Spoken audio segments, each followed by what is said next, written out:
Hello TV MLC కవితకు Delhi liquor scam లో మార్చి 15న ED కవితను అదుపులోకి తీసుకుంది. ఆ తర్వాత తిహార్ జైల్లో సిబిఐ కూడా కవితను అరెస్టు చేయగా ఆమె జైల్లోనే ఉన్నారు. కింది కోర్టులో కవితకు బెయిల్ ఇచ్చేందుకు నిరాకరించగా సుప్రీంకోర్టును ఆశ్రయించారు. Justice Gavai, justice Viswanath bench ముందు వాదనలు హోరాహోరీగా సాగాయి. ముందుగా కవిత తరపున ముకుల్ రోహిత్ కి వాదనలు వినిపించగా ఈడీ, సిబిఐ తరపున రాజు వాదించారు.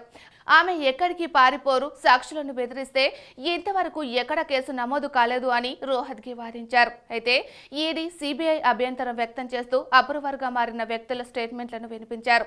కవిత ఆధారాలను ధ్వంసం చేశారని, మాగుంట కవితతో ఫేస్ టైంలో మాట్లాడినట్లు చెప్పినా కవిత ఆ రికార్డు లేకుండా తన ఫోన్లో డిలీట్ చేశారని వాదించారు. ఆ తర్వాత మాగుంట రాఘవ్ డీల్ నడిపినట్లు చెప్పడంతో అప్రూవర్గా మారిన మాగుంట కొడుకు స్టేట్మెంట్ ఎలా పరిగణలోకి తీసుకుంటారని కోర్టు ప్రశ్నించింది. ఇక్కడే దర్యాప్తు సంస్థల లాయర్ మధ్యాహ్నం 2 గంటల వరకు సమయం అడగ్గా అప్పుడు మీ వాదన మారుతుందేమోనంటూ ధర్మాసనం వ్యాఖ్యానించింది.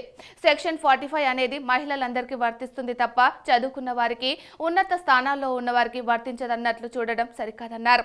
ఇప్పటికే కేసులో విచారణ పూర్తి కావడం, ఛార్జ్ షీట్ ఫైల్ కావడంతో పాటు సెక్షన్ 45 ప్రకారం మహిళగా కవితకు బెయిల్ అర్హులని బెంచ్ తీర్పునిచ్చారు.